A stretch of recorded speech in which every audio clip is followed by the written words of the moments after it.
Students, welcome to global online. This is doctor Swati is here. So student, आज मैं आपके लिए बहुत इंपॉर्टेंट सेशन लेके आई हूँ। दैट इज़ कि आपको तुक्का कैसे लगाना है, और तुक्का एक सटीक तरीके से किस तरीके से लगाना है, एक स्मार्ट ट्रिक को यूज़ करना, जिससे कि हमें को अगर कोई क्वेश्चन नहीं आ रहा है तो हम उसको किस तरीके से अटेम्प्ट करेंगे और सही तरीके से वो सही आंसर हमारा मार्क हो जाए। चलिए स्टूडेंट, तो हम आगे बढ़ते हैं और यहाँ पे मैं आप लोगों को स्ट्रेटेजी बताती हूँ। सो स्टूडेंट, आज के सेशन में मैं आप लोगों के लिए लेके आई हूँ तुक्का। दैट इज़ हमारा कि हम लोग किस तरीके से हम अपने क्वेश्चंस को अटेम करेंगे जिन क्वेश्चंस को हमको नहीं आया। सो सबसे पहले स्टूडेंट, मैं तो ये करूँगी कि सबसे पहले आप लोगों को प्रिपरेशन अच्छे से करनी है, स्टडी अच्छे से करनी है, ठीक है, क्योंकि हम पूरे के पूरे 100% पेपर में हम लोग तुक्का यूज़ नहीं कर सकते। तो ये तुक्का सिर्फ उन्हीं क्वेश्चंस के लिए जिन पे हम कंफ्यूज है, और ऐसे क्वेश्चंस आते हैं, बनते हैं, सभी से होता है ऐसा, ठीक है। बट हमको किस तरीके से उसको अटेम करना है, सबसे पहले किसी भी पर्टिकुलर टॉपिक में, किसी भी क्वेश्चन में हमको अगर तुक्का लगाना है तो सबसे बेस्ट ये है कि आपको थोड़ा बहुत तो नॉलेज उस चीज़ का होना चाहिए।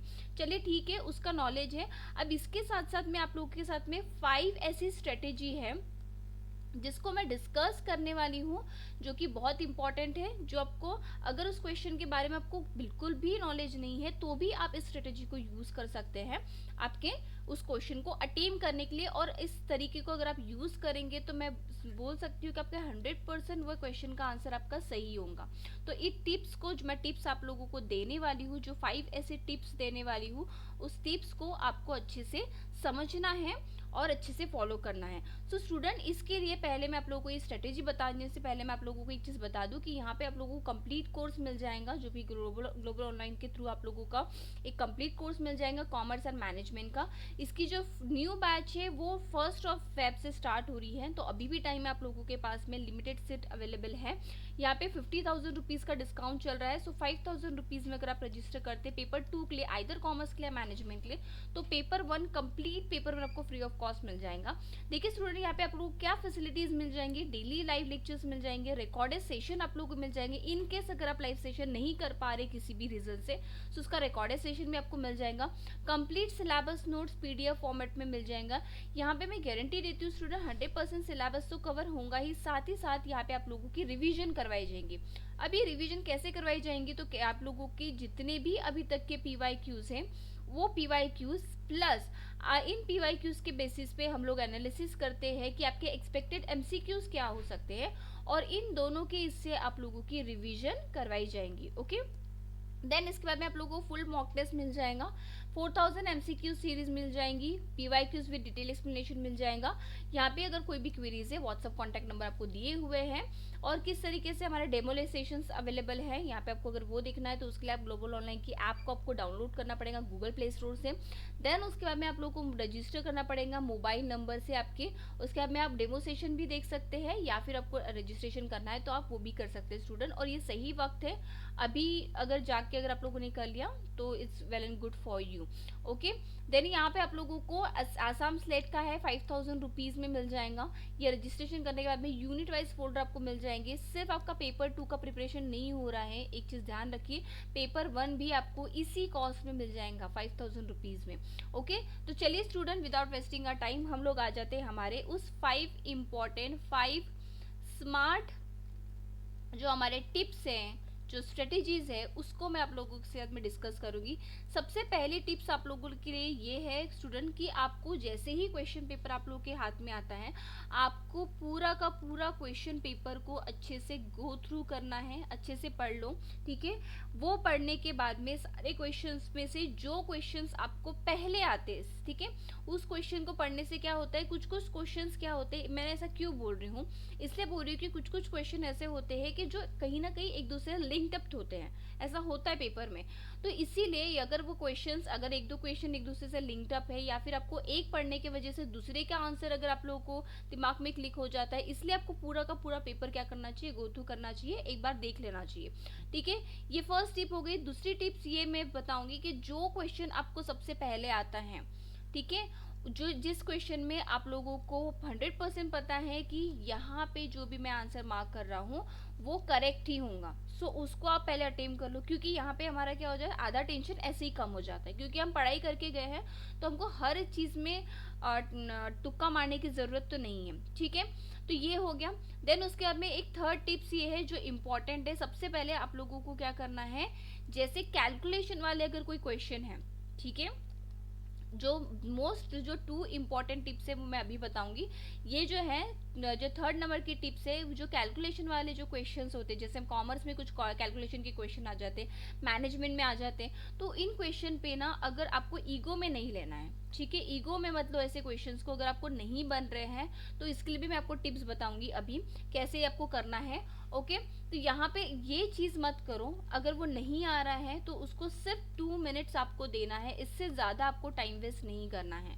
ओके, क्योंकि टाइम इज़ मनी, और अल्टीमेटली हम जो भी एमसीक्यू सॉल्व कर रहे हैं, जो भी हम पेपर दे रहे हैं, वो पूरा का पूरा पेपर आपका टाइम मैनेजमेंट के ऊपर है, क्योंकि आपको एक स्पेसिफिक टाइम पे भी टाइम पे ही उस पेपर को आपको अटेम्प्ट करना है। ओके स्टूडेंट, तो ये थे टिप्स। अब जो मैं सबसे इम्पोर्टेंट टिप्स आप लोगों से बताने वाली हूँ, वो टिप्स ये हैं कि फोर्थ वाली मेरी जो टिप्स है वो है कि आपको यूज़ करना है elimination method. What? Elimination method. अब ये मैम एलिमिनेशन मेथड कैसे करना है? सबसे पहले चीज़, अगर आपको दो, इसमें मैं बाइफरकेट करती हूँ इसको, अगर आपने थोड़ी बहुत स्टडी की है और आपको थोड़ा बहुत अगर वो नोन है, ठीक है, अगर वो पर्टिकुलर सब्जेक्ट या पर्टिकुलर क्वेश्चन अगर थोड़ा सा नोन है, और एक क्वेश्चन जो आपका कंप्लीटली अननोन है, तो इन दोनों के लिए अलग अलग स्ट्रेटेजी है। पहले अगर वो क्वेश्चन अगर आपको नोन है तो आपको क्या करना है, यहाँ पे जो ऑप्शंस आपको दिए हुए उनमें से अगर आपको लगता है कि ये 2 ऑप्शन या 3 ऑप्शन तो आंसर हो ही नहीं सकता, तो उनको एलिमिनेट कर दो। ऐसे क्वेश्चन में 2 ऑप्शन तो ऐसे होते ही है जिनका कोई रिलेशन नहीं होता उस ऑप्शन के साथ में, तो क्योंकि आपको नोन है क्वेश्चन के बारे में, थोड़ा बहुत उस टॉपिक के बारे में पर्टिकुलर आपने थोड़ा बहुत पढ़ा है, तो आप 2 ऑप्शन तो ऐसे भी एलिमिनेट कर दोगे। देन हमको 2 ऑप्शन जो हमारे रिमेनिंग बचते हैं, सपोज ये 1, 2, 3 एंड 4 ऐसे ऑप्शन है, तो मुझे ये तो पता है कि 4 आंसर हो ही नहीं सकता और सेकंड हो ही नहीं सकता, ठीक है, ऐसे करके मैंने 2 को एलिमिनेट कर दिया। अब मैं कंफ्यूज हो रही हूँ ऑप्शन नंबर 1 और ऑप्शन नंबर 4 में, तो अब क्या करना है, जो इस क्वेश्चन के सबसे नियरेस्ट है, बहुत करीब है, ठीक है, जो हमको लगता है कि ये इसके कॉन्सेप्ट के डायरेक्टली रिलेट करता है या बहुत ही ज़्यादा नियरेस्ट है, तो उस ऑप्शन को आप लोग को सिलेक्ट कर देना है। तो ये हो गया उस कंडीशन में जब आपको उस पर्टिकुलर टॉपिक के बारे में नोन है, टॉपिक अगर आपको नोन है, उस क्वेश्चन का अगर आपको नोन है तो। अगर अननोन है तो उस कंडीशन में आपके सामने 2 ऑप्शंस में और बता देती हूँ। अगर अननोन है तो यहाँ पे क्या करना है, अगर स्टेटमेंट वाले क्वेश्चन है, ठीक है, अगर स्टेटमेंट वाले क्वेश्चन है तो सिंपल सा स्टेटमेंट वाले क्वेश्चन में आप लोगों को क्या करना, जितने लॉन्गर स्टेटमेंट रहेगा, जितना लॉन्ग स्टेटमेंट अगर आपको दिया है, सपोज स्टेटमेंट 1 हो गया, 2 हो गया, 3 हो गया, 4, पर्टिकुलर स्टेटमेंट एक इतना लंबा दिया हुआ है, एक इतना दिया हुआ है, एक इतना सी ऐसे दिया हुआ है, और ये इतना दिया, तो जो भी लॉन्गेस्ट आपको स्टेटमेंट दिखता है उसको टिक कर दो, ठीक है, ये स्टेटमेंट।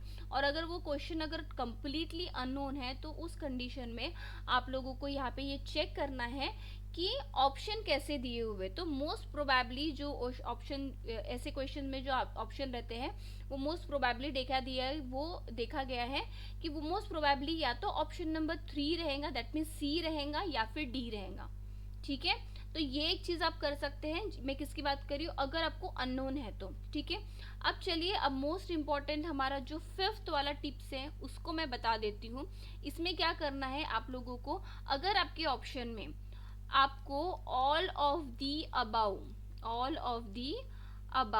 अगर ये वाला एक ऑप्शन दिया हुआ है, ए बी सी डी में अगर आप लोग को ऑल ऑफ दी अबाउ दिया है, या फिर नन ऑफ दीज दिया हुआ है, नन ऑफ दीज दिया हुआ है, ठीक है, तो एक चीज याद रखना, ऑल ऑफ दी अबाउ के आने के चांसेस 95% होते हैं ये करेक्ट आंसर होने के, और वही उस केस में नन ऑफ दीज में जो करेक्ट होने के जो परसेंटेज होते हैं वो सिर्फ 10% होते हैं, मतलब नन ऑफ दीज के राइट होने के जो चांसेस है वो सिर्फ 10% है। मतलब अगर आपको कहीं पे नन ऑफ दीज दिया हुआ है तो उसको आप सिलेक्ट मत करो, अगर आपको ऑल ऑफ दी अबाउ दिया हुआ है तो उसको सिलेक्ट कर दो, अगर आपको वो क्वेश्चन अननोन है तो, ठीक है।